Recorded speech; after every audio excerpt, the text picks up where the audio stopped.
आज हमें पढ़ना है प्रत्यावर्ती धारा परिपथ के अंतर्गत ऐसा परिपथ जिसमें कुंडली, संधारित्र, प्रतिरोध तीनों उपस्थित हों तो यह LCR परिपथ कहलाता है। तो ये परिपथ देखना है, तो इसमें देखना है कि वोल्टेज प्रत्यावर्ती लगाएंगे इस परिपथ में तो करंट कैसी प्राप्त होगी। तो जब कॉइल जोड़ी गई है, कॉइल ये है L 100 प्रेरकत्व गुणांक होगा, C मतलब संधारित्र जिसकी धारिता C फैराड है, और R मतलब जिसका प्रतिरोध R ओम है। ये तीनों जोड़े गए हैं।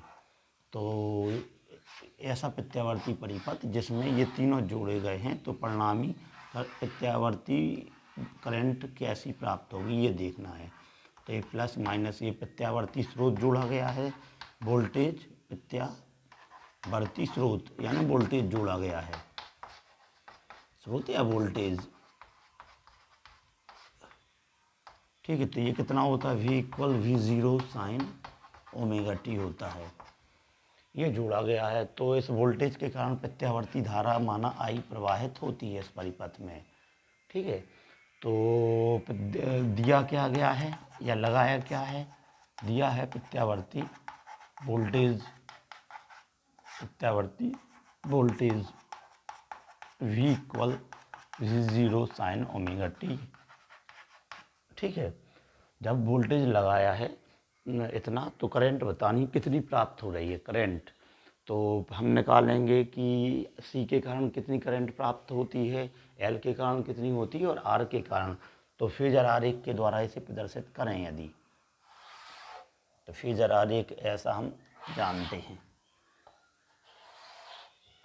तो करंट यदि ये है, वोल्टेज ये लगे हैं, तो हम जानते क्या है वोल्टेज ये है, तो करंट क्या होती है जब परिपथ में क्या जुड़ा हो, जब परिपथ में L मीन्स कुंडली L जुड़ी हो तो AC धारा AC धारा प्रत्यावर्ती धारा कैसी प्राप्त होती है, I = I0 sin ω t। जब L जुड़ी हो तो करंट 90 डिग्री से पीछे हो जाती है, तो इसमें -90 कर देते हैं, 90 डिग्री से करंट पीछे हो जाए। वोल्टेज लगाए तो करंट लो हो गई, इसका मतलब क्या है, करंट लो हो गई का मतलब क्या है, पीछे हो गई, मतलब वोल्टेज है जो V के कारण L के कारण जो वोल्टेज है जो VL वो आगे हो गया 90 डिग्री। ऐसा करंट पीछे हो गई का मतलब क्या है, 90 डिग्री करंट पीछे हो गई मतलब वोल्टेज आगे हो गया VL। ठीक है, करंट ये होती है। एवं जब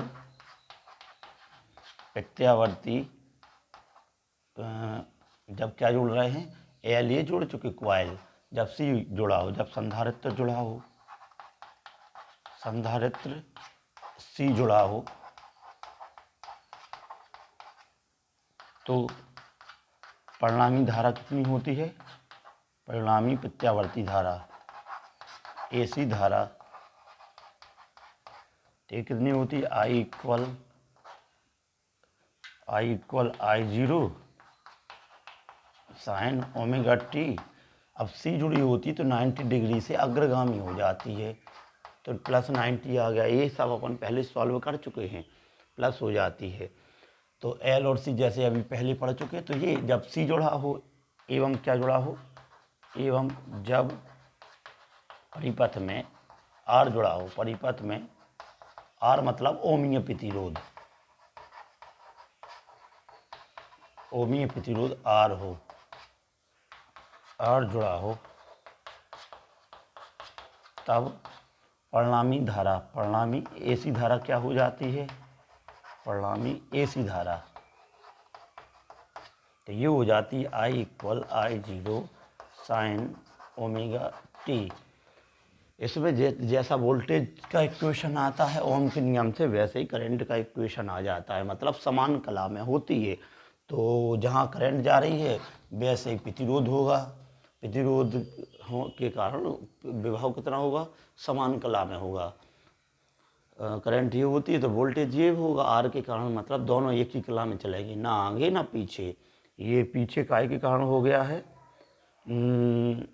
L के कारण हमने लिख दिया था ये, तो सी के कारण वो करंट हो गई आगे, सी के कारण करंट आगे हो गई, मतलब वोल्टेज एल के कारण, ए सी के कारण कैसा हो गया, इसका मतलब है सी के कारण विभव हो गया पीछे, सी के कारण विभव पीछे हो गया, मतलब करंट आगे है 90 डिग्री से। ये तीनों स्थितियां आ गई। तो ये भी पढ़ चुके हैं कि जब दो हों तो इनका परिणामी कहाँ आ जाता है, धनात्मक दिशा में भी इन दोनों का परिणामी क्या हो जाता है, एल और सी कहाँ, धनात्मक दिशा में। ठीक है, तो इन दोनों का परिणामी आ गया ये, और जब इन दोनों का परिणामी ये आ गया और एक तीसरा आर और जुड़ा है, तो अब ये हो गया एक ये है एक ही है, तो इन दोनों का परिणामी कहाँ होगा, इन दोनों के बीचों बीच होगा, जो कितना होगा वी एल सी और तीसरा आर भी है, तो इन तीनों इस और इसका परिणामी कहाँ हो जाएगा, बीचों बीच ये। ठीक है, तो परिणामी वोल्टेज कहाँ आ गया, परिणामी वोल्टेज वी एल और वी आर के बीच में आ जाएगा। तो इतना अपन पहले सॉल्व कर चुके, तो इतनी जानकारी ग्राफ में देनी पड़ेगी, और फेजर आरेख इस टाइप से बन जाएगा, फेजर आरेख इस टाइप से बना लेंगे। अब देखें, इसमें 90 डिग्री से ना ऊपर है ना पीछे है, बल्कि एक मन से कोई कोण आ गया, माना अपन ने माना कला में अंतर ये फाई है, इतना है। अब फाई का मान हम बता देंगे निकाल के कितना है, ये 45 भी नहीं है ना 60 है, मन से माना है, इसका मान निकालना पड़ेगा। ठीक है,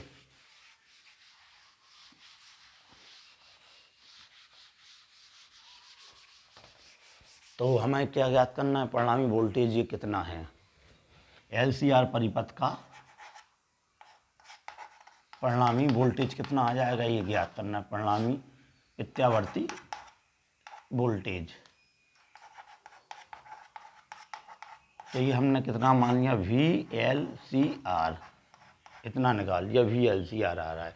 तो ये देखें ये कैसे निकाला जा सकता है, इसके लिए एक त्रिभुज बनाना पड़ेगा, माना ये ओ है, यहाँ से एक लंब बना डाल दिया एम एन एक लंब बना दिया।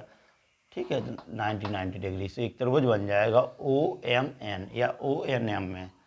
परिणामी वोल्टेज ज्ञात करना है ये, तो कौन सी त्रिभुज में, त्रिभुज ओ एन एम में। समकोण त्रिभुज कौन सा है, ए एन वाला, तो इसमें क्या कर्ण का वर्ग आ जाएगा, तो कर्ण त्रिभुज में क्या हो जाएगा, ये जिसका मान क्या है, ये वाला एल सी आर, तो कर्ण का वर्ग, इसका वर्ग किसके वर्ग के, ओ एन का मान क्या है वोल्टेज के फॉर्म में वी आर, तो वी आर का वर्ग। ठीक है, प्लस लंब और आधार, तो लंब आधार ये हो गया, लंब ये हो गया, ये किसके समानांतर है इसके, तो इसका मान कितना हो जाएगा वी एल सी, तो इसके भी वर्ग के बराबर हो जाएगा एल सी के। पाइथागोरस प्रमेय लगा दिया अपन ने। ठीक है, ये मान ज्ञात करना है इसलिए, तो वी एल सी आर कितना आ जाएगा, वर्ग से यहाँ वर्गमूल आ जाएगा, वी आर का square plus V L C का स्क्वायर। ठीक है, अब वी इक्वल क्या होता है, ओम के नियम से वी इक्वल होता है आई आर, तो आई ये है, आर इसका ये आ जाएगा, तो वी आई आर स्क्वायर हो गया, यहाँ वर्गमूल है ही, और यहाँ क्या है आई, और आर का मतलब यहाँ एक्स होता है एल और सी के कारण, तो किस आर किसके कारण, एक्स और एल और सी के कारण, तो इन दोनों का वर्ग हो जाएगा। अब यहाँ करंट को कॉमन ले लिया जाए वर्ग, ठीक है, यानी कि यहाँ ये कर लिख सकते हैं इन दोनों का वर्ग, इसका और इसका एल और सी दोनों का वर्ग वर्गमूल के अंदर। तो यहाँ आई कॉमन ले लेंगे, करंट कॉमन आ जाएगी उभयनिष्ठ, तो वर्ग से वर्गमूल का कैंसिल हो जाएगा, आई बस बचेगा, यहाँ आर वर्ग आ गया और यहाँ एक्स एल सी का वर्ग आ गया। यहाँ वी एल सी आर आ ही रहा है, तो वी एल सी आर आ रहा है, करंट अपॉन में लिख लेंगे, तो ये आ जाएगा R square plus X L C का स्क्वायर। ठीक है, और वी इक्वल आई आर से, वी इक्वल आई आर से करंट, वोल्टेज और करंट का अनुपात प्रतिरोध हो जाएगा, वोल्टेज और करंट का प्रतिरोध, तो ये कुल विभव हो गया, कुल धारा ये हो गई, तो ये कुल आर प्रतिरोध हो कहलाता है, लेकिन एल और सी और आर के कारण ये प्रतीक बाधा कहलाने लगती है। आर की जगह यहाँ क्या लिख देंगे, प्रतिबाधा, जिसे जेड से प्रदर्शित करते हैं, जेड से। तो ये आ गई कितनी, इतनी। और इसका मान क्या है, आर का मान तो आर स्क्वायर ही है, और इसका मान क्या होता है, ओमेगा एल माइनस 1/ओमेगा c। इनसे हम सॉल्व कर चुके हैं पहले। और इसका है स्क्वायर, इसका स्क्वायर है, तो इसका स्क्वायर ये लगा दिया। तो परिणामी प्रतिबाधा ये आ गई, ये परिणामी प्रतिरोध है, जिसे कहते हैं परिणामी प्रतिबाधा। तो ये आ गई इतनी, जेड इक्वल इतना। तो आएगा परिणाम, फेजर आरेख बनाइए, परिणामी विभव ज्ञात कीजिए। तो परिणामी विभव ये आ गया LCR का। और परिणामी क्या ज्ञात करें, परिणामी प्रतिरोध जो एक परिपथ में प्रतिबाधा कहलाती है वो कितनी है, तो ये इतनी आ गई, R square plus omega L minus 1/ओमेगा c का स्क्वायर। अब यहाँ से देखा जा रहा है कि परिणामी इतना देखें, इसके बाद देखें परिणामी क्या, परिणामी करंट और वोल्टेज में कौन आगे है कौन पीछे है। तो परिणामी दोनों के कारण परिणामी ये था LC, ठीक है। और LC और R का परिणामी यहाँ था LCR। तो यहाँ से स्पष्ट है कि करंट है जो पश्चगामी हो गई, या ये कहें वोल्टेज अग्रगामी है, ऊपर है, कितना कोण से, फाई कोण से। ग्राफ से इसका स्पष्ट कर दिया, ग्राफ से या फेजर आरेख से स्पष्ट है कि परिणामी AC धारा, परिणामी प्रत्यावर्ती धारा है जो कितने डिग्री से, 5 डिग्री से पीछे है, या कहें वोल्टेज आगे है, 5 कलांतर से अग्र पश्चगामी है, पश्चगामी है, क्योंकि वोल्टेज आगे है। अर्थात धारा कितनी आ जाएगी, अर्थात I इक्वल क्या हो जाएगा, I0 sine omega t। Simple होता है ये वोल्टेज का फार्मूला, उसमें ये फाई कैसी हो गई, पश्चगामी यानी माइनस हो गई। तो परिणामी धारा ये आ गई। अब इसमें फाई का मान और निकाला जा सकता है इसके द्वारा। तो देखो फाई का मान क्या आ जाएगा, ये भी और देख लें, फिर वो मान इसमें रखा जा सकता है फाई का मान निकाल के। तो फाई ये है, तो हम क्या करें, इसमें इसी त्रिभुज से निकालेंगे, कौन सा, ONM से त्रिभुज से फाई का मान ज्ञात करना है, फाई। तो इसमें साइन कॉस टेन त्रिकोणमितीय फलन लगाना है, तो ये लगा दिया जाता है टेन बराबर क्या होता है, लंब बटे आधार, लंब बटे आधार। तो इसके लिए लंब क्या है, बस ये वाला जिसका मान है VLCR, मतलब आधार मतलब ये ON का मान क्या है, वोल्टेज के फॉर्म में VR। अब ओम के नियम से इनके मान रख दो, V इक्वल होता है I R की जगह यहाँ X LC से शो करते हैं, I से I कैंसिल, तो यहाँ बच्चा क्या X LC और यहाँ R। तो यहाँ इसका मान क्या होता है, ओमेगा L माइनस 1/ओमेगा c, और बट्टे में ये R है अपॉन में, तो ये आ गया किसका मान, 10 फाई का मान।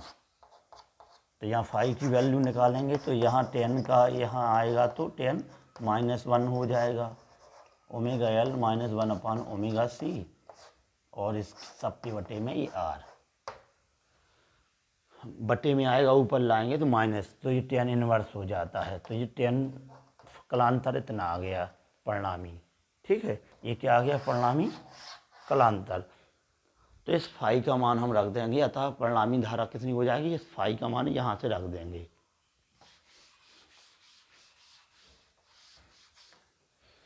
अतः परिणामी प्रत्यावर्ती धारा या करके उसमें क्या मान रख देंगे फाई का। तो I इक्वल कितना हो जाएगा, I0 साइन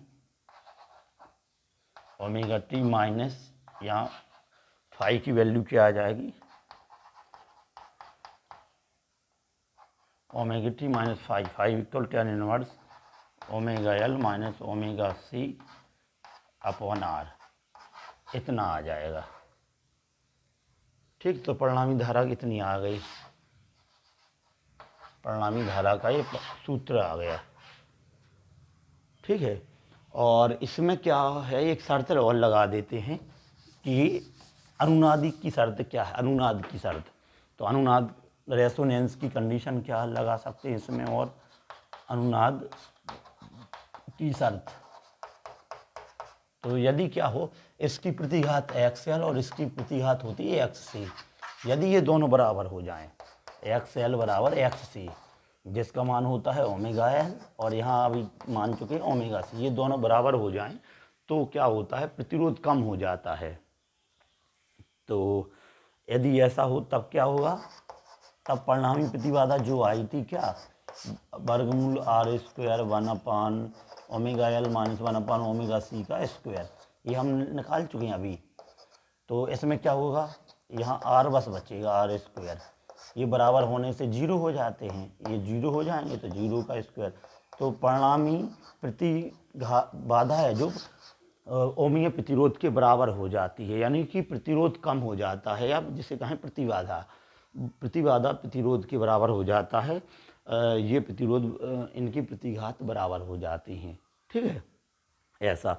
तो इससे प्रतिरोध कम हो जाता है का मतलब क्या है, इसका मतलब ये है कि ऐसी शर्त आ जाती है। इससे हम और सॉल्व करें तो ओमेगा² आ जाता है, 1/LC आ जाता है। तो परिणामी कोणीय वेग कितना आएगा, 1/√LC। तो इतना और ज्ञात कर सकते हैं आगे। ठीक है।